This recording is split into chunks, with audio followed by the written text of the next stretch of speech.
고상하다라는 말의 국어 사전적 의미는 품위가 있고 수준이 높다 이런 뜻이 되겠습니다. 그리고 오늘 불렀던 586장 모든 민족 어느 민족 누구에게나 이 찬양의 2절 가사가 이렇게 되죠. 고상하고 아름답다 진리 편에 서는 것, 진리 위에 억압받고 명예 이익 이뤄도 비겁한 자 물러서나 용감한 자 굳세게 낙심한 자 돌아오는 그날까지 서리라. 이 가사 속에서 보면은 이 고상함을 진리와 묶어서 우리에게 보여주고 있습니다. 그러니까 고상하다라는 게 무엇인가? 그건 진리를 위하여 사는 것입니다. 진리를 추구하는 것입니다. 진리를 사랑하는 것입니다. 그리고 진리를 살아가는 것입니다. 그런 의미에서 우리 예수 믿는 저와 여러분들은 고상한 사람들입니다. 우리는 예수 그리스도라는 최고의 진리, 그 진리를 우리가 만났고 그 진리를 사랑하고 그 진리를 위하여서 사는 자들로 부름받았기 때문입니다. 그러므로 성도 여러분, 고상하게 삽시다. 오늘 이 말씀을 통하여서 고상하게 삽시다라는 제목으로 말씀을 전할 때에 큰 은혜가 있으시기를 축원합니다. 다니엘 2장에 보니까 느부갓네살이 꿈을 꾸었습니다. 근데 그 꿈을 잊어버렸습니다. 그러나 다니엘은 그 꿈을 찾아줬고 그리고 해석해 주었습니다. 그 꿈의 요지를 이렇게 설명할 수 있습니다. 역사의 하나님, 이스라엘의 하나님, 그리고 하늘의 하나님 여호와께서는 왕들을 세우기도 하시고 왕들을 폐하기도 하실 수 있는 그 주권, 이 권세를 가지신 분이라는 것입니다. 그런데 이 느부갓네살 왕에게 꿈을 주시면서 그런 역사를 이 5 시대로 나누어서 보여주셨고, 그 5 시대 중에 특별히 첫 번째 금머리 시대, 그 시대가 가장 찬란하고 융성한 시대인데, 이 다니엘이 해석해 주기를 왕이시여 이 시대가 바로 당신의 시대입니다. 이렇게 하니까 이 느부갓네살이 얼마나 놀랐는지 모릅니다. 너무너무 생생하고 정확하거든요. 거기다가 가장 찬란하고 융성한 시대가 자기 시대라 그러니까 기분이 얼마나 좋았겠습니까? 그래서 이 다니엘 앞에 넙죽 엎드려서 절을 하고 그 다음에 다니엘의 하나님을 인정하고 고백합니다. 다니엘 2장 47절에 보니까요, 왕이 대답하여 다니엘에게 이르되 너희 하나님은 참으로 신들 중에 신이시요 왕들 중에 왕이 주제시로다. 여러분, 이 고백만 보면은 이 느부갓네살이요 당장이라도 이 대제국 바벨론의 종교를 바꿀 것 같습니다. 그리고 이 자신도 여호와만 섬기기로 결심하고 그렇게 할 것 같은데, 이내 우리가 읽었던 3장 1절에 와보면요, 그 열망 안 갑니다. 그래서 그 신앙이, 그 고백이 신앙이라고 할 수 있겠습니까마는 그 고백이 얼마나 피상적인지 모릅니다. 그렇습니다. 속으로부터 여러분 완전히 변화되어지는 신앙이 아니면은 얼마 지나지 못해서 다시 제자리로 돌아갑니다. 우리 경상도 속담에 제자리 곤배라는 게 있지 않습니까? 당겨놓으면 갑니다. 제자리로 금방 돌아가 버리는 것입니다. 변화가 없기 때문에, 속에서부터 변화가 없습니다. 하나님이 다니엘을 통하여서 엄청난 꿈을 계시해 주셨습니다. 역사를 읽어낼 수 있는, 그리고 역사 가운데 참 진리가 뭔지를 하나님 보여주셨는데요, 이 신앙의 깊이가 없다 보니까 이 신앙의 피상성 때문에 느부갓네살은 그것을 어떻게 합니까? 자기 세상 만드는 것과 자기 영광을 도모하는 그 일로 이거를 말은 전락시켜 버린 것입니다. 느부갓네살은 원하지 않았습니다. 그 꿈의 해석을 들으면서 5 시대도 원하지 않았고요. 그리고 마지막에 그 발을 이루고 있는 이 쇠와 진흙이 연합을 해보려 하지만 불완전합니다. 그런 시대를 떠인 돌이, 사람의 손으로 들지 않은 돌이 갑자기 나타나서 그 부분을 친데 완전히 그 신상이 박살이 나고 이 먼지가 되어가지고 사방으로 흩어져 버립니다. 그리고는 그 돌이 태산을 이루고 영원한 하나님의 나라가 된다라는 그 해석을 이 느부갓네살이 들었을 때에 그것을 수용할 수 없었던 것입니다. 그런 자신의 금시대, 가장 찬란하게 보이는, 너무 자랑스럽고 너무 자신 있는 너무 좋은 그 시대를 영속시켜 보려고 몸부림을 쳤습니다. 그래서 오늘 1절에 보니까 느부갓네살 왕이 금으로 신상을 만드는데 높이가 60규빗이고 너비가 6규빗입니다. 이걸 이 바벨론에 있는 두라라는 평지에다가 떡 세운 것입니다. 여러분, 이게 느부갓네살의 한계입니다. 하나님이 이 엄청난 말씀을, 진리의 말씀을 보여줬는데, 여러분 이것을 이 앞에 무릎을 꿇으면 얼마나 좋습니까? 하나님 그걸 원하시지 않겠습니까? 근데 약간 맛본 느부갓네살이요, 그걸 싹 자기 걸로 도용하는 것입니다. 그렇게 해버린, 이게 느부갓네살 한 겁니다. 여러분, 애굽의 바로가 어땠습니까? 하나님이 10가지 재앙을 쏟아 부으시면서 바로에게 하나님이 어떤 분이신지를 보이십니다. 근데 우리 인간적으로 생각하면은 그 정도면은 두 손 들고 항복해야 됩니다.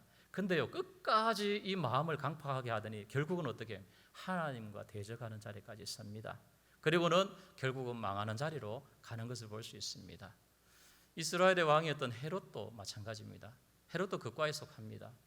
헤롯은 이 마가복음 6장 20절에 보니까 세례 요한에 대해서 이렇게 평가합니다. 그는 어렵고 거룩한 자라. 두려워했다 했습니다. 그리고 세례 요한을 보호까지 해주었습니다. 그리고 세례 요한이 말씀을 전하면요, 번민을 했습니다. 그 말씀이 너무 자신에게요 콕콕 찌르지 않겠습니까? 번민은 했지만은 달갑게 여겼다, 이렇게 성경은 말씀합니다. 근데 어떻게 됩니까? 계속해서 그 진리의 말씀이 이 세례 요한을 통하여서 선포될 때에 그의 심장 폐부를 찔러 쪼개어 들어오는데 견딜 수가 없지요. 결국은 환경적으로 여러 가지 이런 상황 가운데서 이 진리를 선포하는 세례 요한의 목을 잘라버리고 마는 것입니다. 빌라도도 마찬가지입니다. 그 예수님을 재판하는 자리에 앉았습니다. 우리 성경 읽어보서 알지만은 빌라도는 예수님이 왜 이 재판을 받고 왜 이 수모를 당하는가 알았습니다. 유대 지도자들이 예수님을 시기했기 때문에 넘겨줬다고 알고 있었습니다. 그렇지만은요, 이 빌라도가 재판 자리에 앉아서 이제 예수님을 재판하는데 갑자기 자기 아내가 사람을 보냈습니다. 여보, 사실은 내가 이 사람 때문에 오늘 꿈을 꿨는데 너무 애를 많이 썼고 너무너무 이 힘든 꿈을 꿨으니까 이 옳은 사람을 상관하지 마십시오. 뭐라는 것입니까? 절대로 이 사람 나쁘게 재판하지 말라는 거 아닙니까? 자기 아내의 그 꿈 이야기까지 들었으면서도요, 이 빌라도는 결국은 어떻게 합니까? 군중의 힘 앞에, 그리고 정치적인 자신의 실익을 계산하다가 결국은 진실을 굽히고 예수님을 십자가에 넘겨주는 자가 되고 마는 것입니다. 사랑하는 우리 대동교회 성도 여러분, 디모데후서 3장에서 디모데는 사도 바울은 우리에게 중요한 말씀을 전해줍니다. 항상 배우나 진리의 지식에 이르지 못하는 자가 있다라는 것입니다. 왜냐하면 그들은 진리를 대적하는 자이기 때문에 믿음에는 버리운 자들이라는 것입니다. 디모데에게 편지를 쓰면서 그가 마지막 편지를 쓰는 중에요, 항상 배우지만은 마침내 끝끝내 진리의 지식에는 안 갈라 하는 겁니다. 왜 그렇겠습니까? 여러분, 우리가 예수 믿고 산다라는 거 그저 여러분 이 땅에서 부귀영화 누리고 성공하고 여러분 이 정도가 아니지 않습니까? 진리를 위해서 사는 겁니다. 진리를 위해. 고린도서 13장에서 바울이요 고린도 교회 성도들에게 8절에 뭐라 그럽니까? 우리는 진리를 거스려서는 아무것도 할 수 없으니 이는 우리는 진리를 위하는 자들이기 때문이라는 것입니다. 그런 자들로 우리가 부름을 받았는데 하나님 늘 우리에게 경고하시는 것입니다. 진리의 지식에 이르러야 되는 것입니다. 그 진리의 지식에 이르는 길이 험난할 수 있습니다.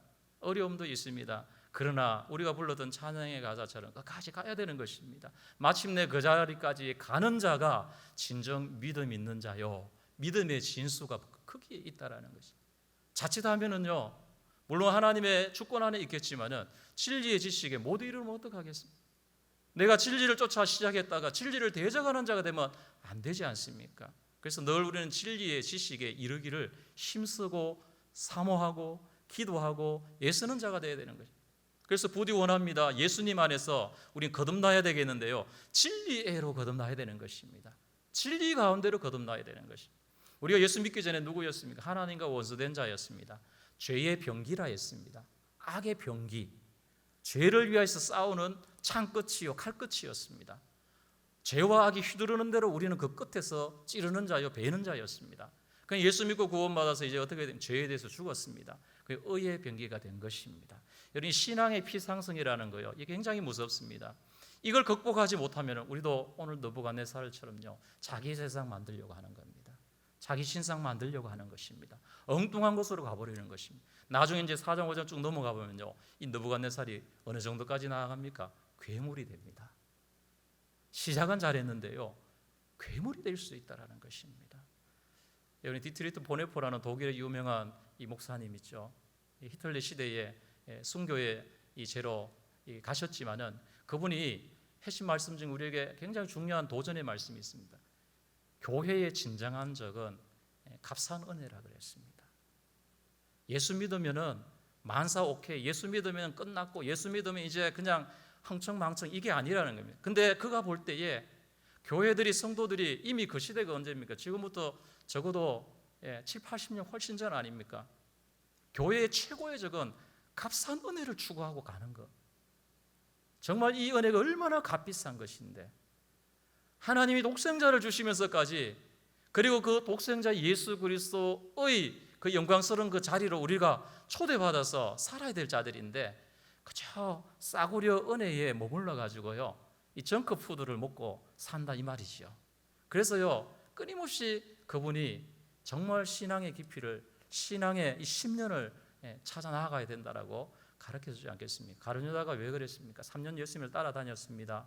근데 그는요, 예수님의 길, 예수님의 방식, 예수님의 그 이상, 예수님의 비전을 수용할 수 없었습니다. 자기 이상과 비전이 있었습니다. 자기 이데올로기가 있었습니다. 자기 야망이 있었습니다. 결국은 3년이라는 그 오랜 시간, 그 존귀하신 예수님을요, 은30에 팔아먹고 마는 자로 전락하게 됩니다. 마리아는 다르지요. 마리아는 예수님 만났습니다. 진리의 예수님을 만나놓으니까요, 마리아는 그야말로 총체적인 변화, 전인격적인 변화를 그가 보여주지 않습니까?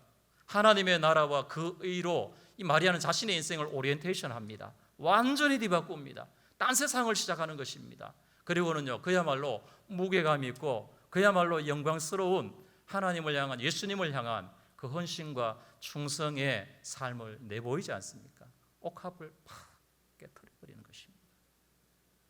여러분, 진리 따라 산다라는 거 너무 고상한 것입니다. 우리는 끝까지 이 진리를 추구하고 진리를 사랑하고 진리를 살아가기를 힘쓰고 애쓰는 자들로 부름받았기 때문에 여러분, 이걸 포기하면 안 되는 것입니다. 그 앞에는요, 반드시 하나님이 주실 영광이 있는 줄로 믿습니다. 할렐루야. 바벨론의 공격으로 이스라엘, 남유다가 완전히 파괴되었습니다. 그리고는 이 민족의 자존심과도 같고 하나님 임재의 상징인 성전이 유린됩니다. 그리고 남은 사람들은요, 쇠사슬에 엮여가지고 사막을 통과해야 되는 그 먼 거리를 끌려서 갑니다. 그런데 그들의 이 머릿속에요, 이 최악의 상황이 아직 안 왔다는 것이죠. 우리가 바벨론에 도착하면 어떻게 될까? 머리로 그려봅니다. 발가벗겨져서 쇠사슬에 엮여져가지고 오랜 시간 끌려가면서요, 이 머릿속에는 온통 그들이 맞이해야 되는 최악의 그 상황 때문에 몸소리를 치고 희망이란 희망은 하나도 없습니다. 그도 그럴 것이 북이스라엘이 망하는 걸 그들이 봤지 않습니까? 아수르로 인하여 가지고 북이스라엘이 망했는데 어떻게 망했습니까? 얼마나 잔인하게 다 죽이고 다 흩어버리고, 그것도 모자라 가지고요, 이 북이스라엘 사람들을 혼혈을 시킵니다. 온갖 잡족들과 다 섞어가지고 완전히 민족의 뿌리와 그 정신을 다 흩어버렸습니다. 그 꼴이 날까봐 유다 포로들은요, 두려워 떨었습니다. 근데요, 오랜 시간 끌려가서 도착한 바벨론에 이르렀을 때 상황이 전혀 달랐습니다. 에스겔이 전해주는 대로요, 이 유대민족 포로들은요, 따로 한 지역에서 살게 해줍니다. 예레미야 선지자가 알려준 대로요, 미리 예언을 해줬죠. 그들이 거기서 가니까요, 집을 지을 수도 있고요, 기반을 잡을 수 있는 그야말로 그 땅은 기회의 땅이었습니다. 비참하게 죽을 줄 알았는데요, 자식 교육시킬 수도 있고요, 돈을 벌어 먹을 수도 있고요, 그야말로 글로벌한 바벨론 대제국에 그들이 뚝 떨어져 있는 것입니다. 먹고 사는 거 이거 아무 무난합니다. 생각보다 괜찮거든요. 그런 시대, 그런 세상이었습니다. 여러분, 근데 그게 다였을까요? 우리 성경을 통해서 보면은 바벨론의 포로로 잡혀갔던 그 사람들의 문제 중에 문제가 무엇이었는지 우리는 다니엘서를 통해서 읽어볼 수 있지 않습니까? 다니엘서 1장을 딱 열어보니까요, 죽음을 걸고 뜻을 정하기로 다니엘이 각오하고 결심했던 모습을 우리에게 보여줍니다. 단순히 그들은요, 잘 먹고 잘 살고 잘 입고 잘 신고 잘 자고 즐기고, 이게 그들의 문제의식이 아니었습니다. 그들의 문제의식 속에는, 온통 그들의 문제의식의 그 중심에는요, 신앙이 있었던 것입니다. 하나님이냐 우상이냐, 죽을 것이냐 살 것이냐, 진짜가 뭐냐, 고상하게 사는 게 뭐냐라는 것입니다. 거룩한 자리에 서 있는 게 어떤 것이냐라는 것입니다. 사랑하는 성도 여러분, 여러분의 문제의식에 한복판을 차지하고 있는 건 뭡니까? 한번 곰곰이 생각해 보십시오. 내 문제의식 속에 오늘도 내가 하루를 살아왔고 내일도 눈을 뜨면 내 문제, 내가 살아가는 내 삶의 이 의식 중에 가장 한복판에 와야 되는 게 뭐며 나는 과연 지금 뭐를 생각하고 있습니까? 왜 그게 중요하냐면요, 내 문제의식이 바로 내 삶의 방향과 목적과 태도까지 결정해 주기 때문입니다. 내 문제의식에 따라서요, 듣는 소리도 달라집니다. 관심 분야가 달라집니다. 말이 달라지는 것입니다. 그래서 그게 너무 중요한 겁니다. 저와 여러분들의 문제의식의 자리에 뭐가 와야 되겠습니까? 그건 오로지 예수 그리스도입니다. 십자가와 부활로 보여주신 예수 그리스도, 그분 안에 은혜와 진리가 충만하다고 하셨던 그 예수 그리스도, 하나님의 나라의 온갖 좋은 보배들이 다 가득히 넘쳐 흐르는 예수 그리스도, 영원하신 진리이신 예수 그리스도, 그분만이 온통 우리의 문제의식 속에 자리 잡을 때에 여러분, 우리는 영혼을 추구하면서 사는 것이고 영혼을 향해서 가는 자들이 될 수 있는 것입니다. 그래서 예수로 사는 것입니다. 예수를 위하여 사는 것입니다. 예수님처럼 사는 자가 되는 것입니다. 오늘 여기 바벨론에 유배당한 이 백성들의 문제의식 속에는요, 잘 먹고 잘 사는 경제 문제 아닙니다. 자식 잘 키워가지고 오늘의 나보다는 좀 더 나은, 아니면 적어도 현상 유지는 시켜야 되겠지, 이런 관심 전혀 없었습니다. 오로지 신앙이었습니다. 어떻게 하면 하나님을 더 잘 믿고, 어떻게 하면 하나님 앞에 이 신앙의 거룩을 지켜서, 어떻게 하면 고상한 신앙을 지켜서 다시 하나님이 부르실 때에 우리의 본향으로 돌아갈 것인가, 그 관심밖에 없었던 것입니다. 근데 여러분 아십니까? 우리가 이 신앙을 우리 중심에 품고 가면은요, 이 진리를 추구하면서 가다 보면요, 이 고상함을 추구하면서 살다 보면은 충돌이 일어납니다. 현실과의 충돌입니다. 6절을 한번 보십시오. 누구든지 엎드려 절하지 아니하는 자는 즉시 맹렬히 불타는 그 풀무불 속에 집어 던져 넣겠다. 여러분, 이게 우리 앞에 닥쳐져 있는 현실입니다. 만약에 우리의 문제의식 속에요, 신앙의 고상함을, 진리를 추구하면서 살겠다라는 그게 아니면은 아무 상관없습니다. 아무 상관없습니다.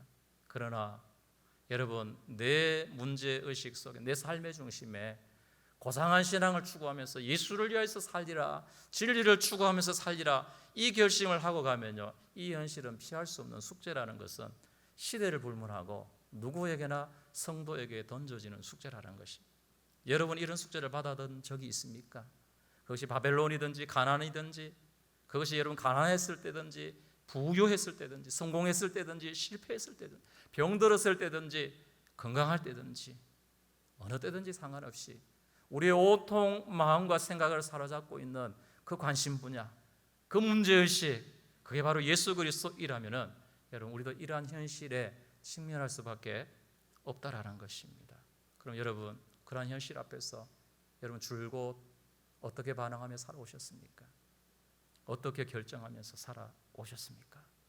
오늘 7절 말씀이 우리에게 의미심장한 도전을 줍니다. 모든 백성과 나라들과 각 언어를 말하는 자들이 나팔과 피리와 수금과 삼년금과 양금과 및 모든 악기 소리를 듣자 곧 느부갓네살 왕이 세운 금신상에게 엎드려 절하니라. 여기 보세요. 모든 백성, 모든 나라들, 모든 언어를 말하는 자들이요, 두 번 생각할 필요도 없었던 것 같습니다. 모든 악기 소리가 울려 퍼지자, 그게 들리자, 그것도 곧, 얼마나 빠릅니까? 곧 듣자, 곧 고민의 필요가 없어요. 듣자, 곧. 한 사람도 예배가 물론 뒤에 가면 나오지만은요, 그들 외에는 없습니다. 없을 만큼 너무 막강하고요, 너무 확실하고요, 너무 좋고요. 듣자, 곧 느부갓네살이 금으로 세운 신상 앞에 엎드려 절했습니다. 이게 우리가 살아야 되는 세상입니다. 단순히 수천 년 전에 바벨론만의 이야기가 아닙니다. 가장 가까운 지금 내가 살아가는 내 삶의 현장입니다. 내 가정일 수도 있습니다. 여러분, 어떻게 반응해야 되겠습니까? 어떤 결정을 해야 되겠습니까? 고민 좀 해야 안 되겠습니까? 고민도 없이 듣자 곧 엎드려 절하는 그 대열에 우리도 여러분 끼면 되겠습니까? 신앙의 양심을 지켜야 됩니다. 믿음의 양심을 저버리면 안 됩니다. 믿음의 용사들로 여러분 버티고 서 있어야 되는 것입니다. 믿음의 진수를 우리 어쩌면은 위협이 가해져도 오늘 본문의 말씀처럼 누구든지 엎드려 절하지 아니하는 자는 맹렬히 불타는 풀불 속에 집어던져 넣으리라. 이러한 위협이 우리 앞에 여러분 있을지라도 믿음의 지조를 지키는 것이, 그래야 여러분 죄와 악을 다룰 수 있습니다. 죄와 악이 덕실하는 이 시대를 하나님 죽지 않고 살아계시고 예수님이 십자가로 죄의 권세를 깨트리셨는데 우리가 그 은혜를 받은 자로 살면서 여러분 그 아무것도 아닌 이제는 머리가 밟히고 이제는 완전히 패한 그 죄와 악에 놀아나서 되겠습니까? 다뤄야 하지요. 예수님이 치명타를 입히셨으니까, 예수님이 죄의 급소를 찔러주셨으니까 우리는 여러분 적어도 이 믿음의 양심, 신앙의 이 지조를 가지고 죄와 악을 다뤄내야지. 그걸 통해서 주님의 영광을 드러내야지요. 십자가의 능력을 보여줘야지. 다 엎드려가지고 그 앞에 벌벌 떠는 사람들에게 봐라고, 하나님이 얼마나 위대하신 분이냐고, 예수님의 복음이 얼마나 좋은 것이냐고 보여줘야 안 되겠습니까? 그게 오늘 살아가는 저와 여러분의 사명이요, 교회와 성도들이 지켜야 할 신앙의 고상함이 아니겠습니까? 윌리엄 셰익스피어의 유명한 4대 비극 중에 햄릿이 있지요. 거기 대사 중에 나오는 겁니다. 사느냐 죽느냐 그것이 문제로다. 어떻게 사는 것이 고상한가? 가혹한 운명의 돌팔매질과 화살을 온몸으로 맞고 참고 견딜 것인가? 아니면은 밀려드는 역경을 맞서 싸워 그것을 끝장내 버릴 것인가?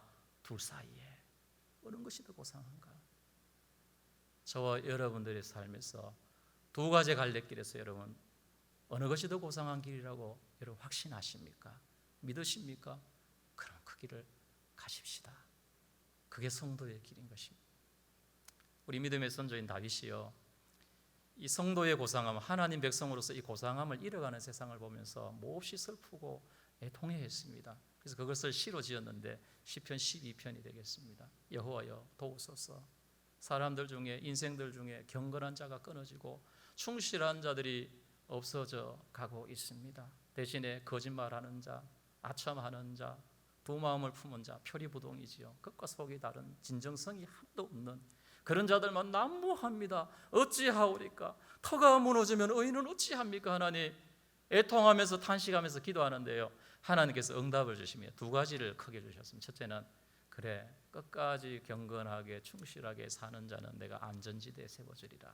그 다음에요, 의외의 답을 또 하나 주십니다. 흑도가니에 7번 단련한 은과 같은 말씀 받아라 이래 주십니다. 흑도가니에 7번 단련한 은과 같은 말씀을 던져주시는데요, 다윗은 받자마자 듣자마자 직감적으로 알았습니다. 이거구나.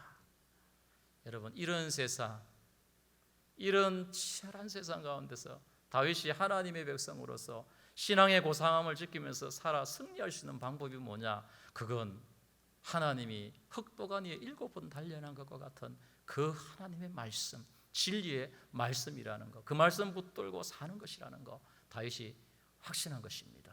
그래서요, 그야말로 가슴 벅차게, 그리고 여러분, 그야말로 이 결사각오하면서, 그리고 이제 자리를 틀고 일어나서 갑니다. 그런데 눈을 또 보니까요, 자기 앞에 보여지는 세상이 이렇습니다. 그래서 12절에 이렇게 표현합니다.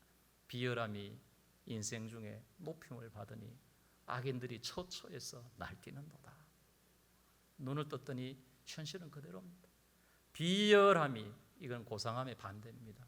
너절함, 이런 뜻입니다. 비열함이 인생 중에 높임을 받으니까요, 비열함이 인생 중에 힘을 얻고 있으니까요, 악인들이 처처에서 날뛴다. 옛날 번역에는 횡횡한다 그랬습니다. 횡횡. 비열함이, 비루함이 인생 중에 높임을 받으니 악인들이 처처에서 그야말로 내 세상이라 하고 날뛰고 난리법석이 아닙니다. 여러분, 이거 우리가 살아가는 세상입니다. 하나님이 교회와 성도들을 왜 세우셨습니까? 고상하게 살아라고.